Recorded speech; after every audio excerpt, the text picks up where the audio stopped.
Welcome everyone.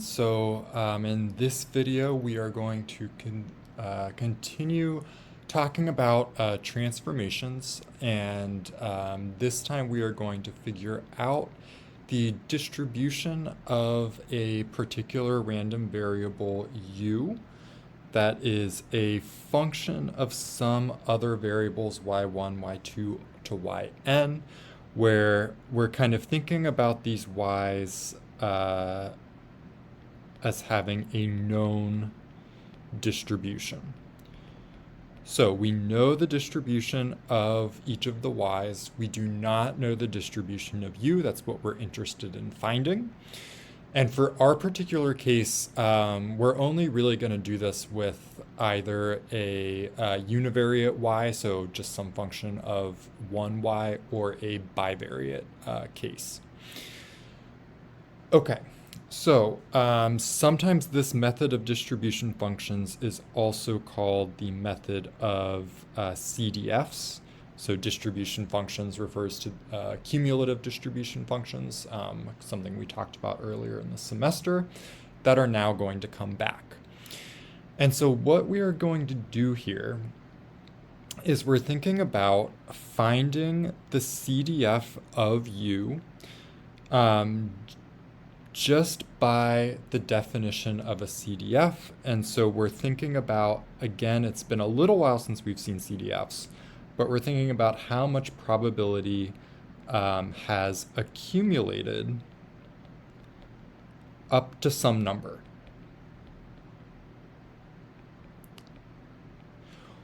Once we figure out the CDF of u, we're just going to differentiate that to get the density function of u. And so that's this last step here, is just a differentiation.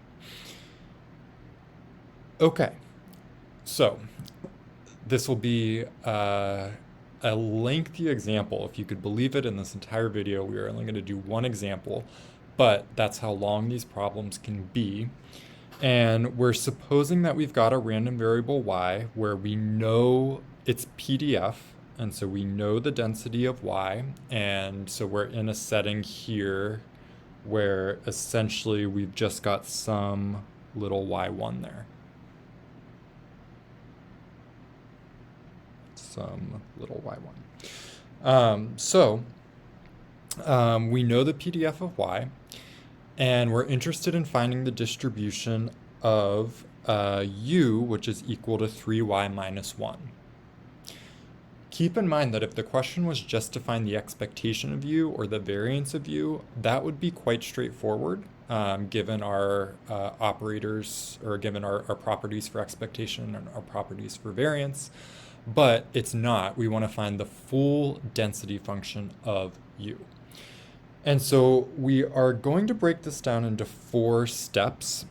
And first, we're going to start by thinking about what the inverse function is. And so we're going to use that from time to time in the remaining steps. And so what I mean by that is that if u is equal to 3y minus 1, we're getting that from the problem. This is the function.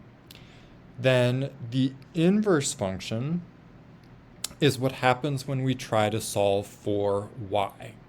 And so if we try to solve for y, we end up with u plus 1 equals 3y, and then that implies that y is equal to 1/3 times u plus 1. And so this is the inverse function. You likely encountered inverse functions in calculus, but remember, all this is that if I threw this quantity in for y, I would end up with a u. And so if I plug this in for y, I would do 3 times 1/3, that cancels, u plus 1 minus 1, that would just leave me with u. That's the definition of an inverse function. Practically speaking, we're just solving for it by rearranging y and u in the equation. Okay, step 2 is to then find the support of u. And the first thing we're going to take note of is that the support of y is between 0 and 1. And so what this means is that probability only accumulates when y is between 0 and 1.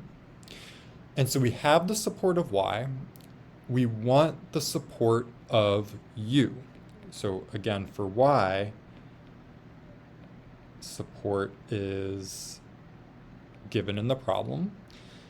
For u, though, what we're going to end up doing is we're just going to make use of that inverse function that we just calculated.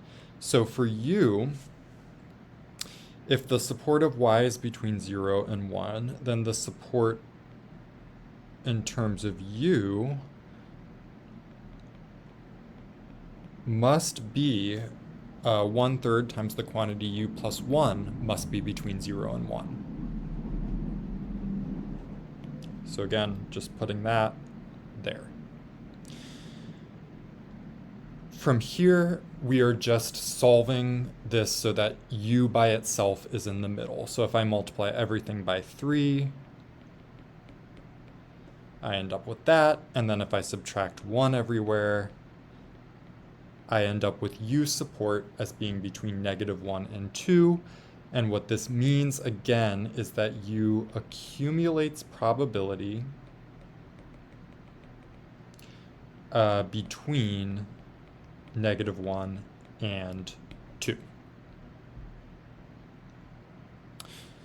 Okay, so we're a little bit of the way there at least. Like at least we know the support of u. Now what we are going to do next is we're going to build up the CDF, so the cumulative distribution function of u. And I'm going to put in the easy parts first. So remember, this was defined as the probability that u is less than or equal to some number little u. So little u can be any number from -infinity all the way up to infinity. And the parts that I'm going to fill in right away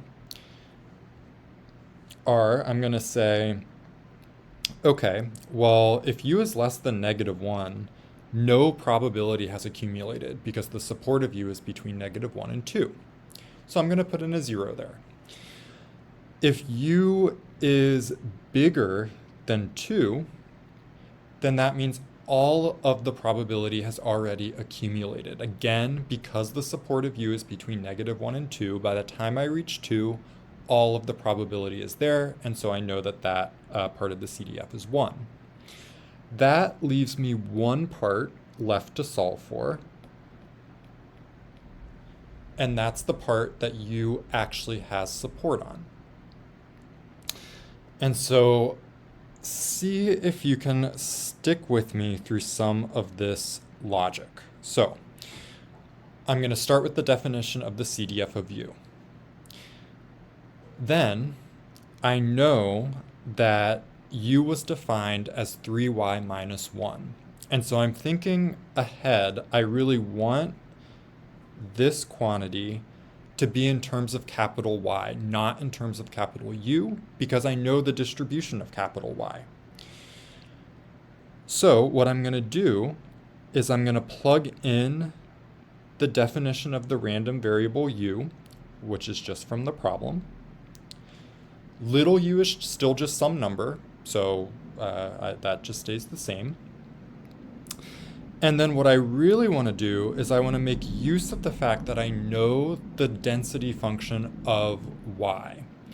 And so I want y to be all on its own on the left-hand side of this inequality. And so all I'm going to do is rearrange algebraically these terms to get that y is less than or equal to u plus 1 over 3. That's just adding 1 to both sides, dividing by 3 on both sides.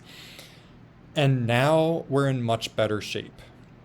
U again is just a number, so lowercase u on the right-hand side here is just some number.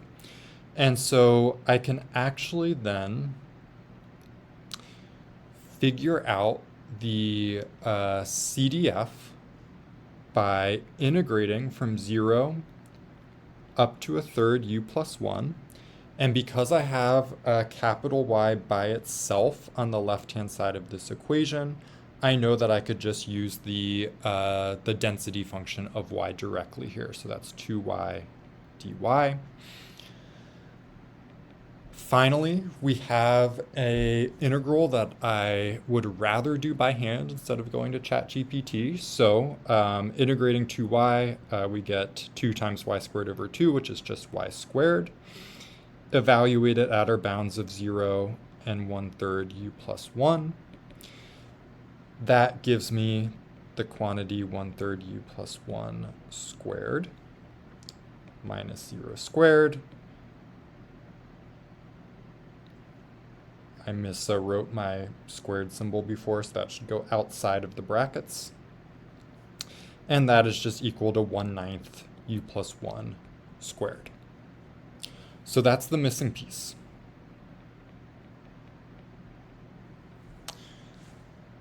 Again, what I've done here is I've started over here with the definition of a CDF. I've plugged in from the problem how y and u are related. I've then solved that so that y is just on the left side because I want to use the density of y, and this is the easiest way to do that. And then from there, it's just algebra. So the stuff on the left is really the more conceptual stuff. The stuff on the right is just algebra to get the missing piece of that cumulative distribution function. Okay, but we are not done. The last step is to differentiate that to get the density function of u. Though I think step 3 is the hardest. I think once you get through that, step 4 is a lot more straightforward. Differentiating 0, that's just a constant, so I get 0. Differentiating 1 is also a constant, so I get 0. And so the work then is differentiating the middle piece. And that is going to be 2/9 times u plus 1. You could do that by hand. You could do it with ChatGPT, whatever floats your boat. And so then our full distribution function with the support, which I've omitted up here because I ran out of space, is that the density function is 2/9. So the full support of the density function, in case I misspoke a few seconds ago, is 2/9 u plus 1, and that occurs when u is between -1 and 2, and 0 otherwise.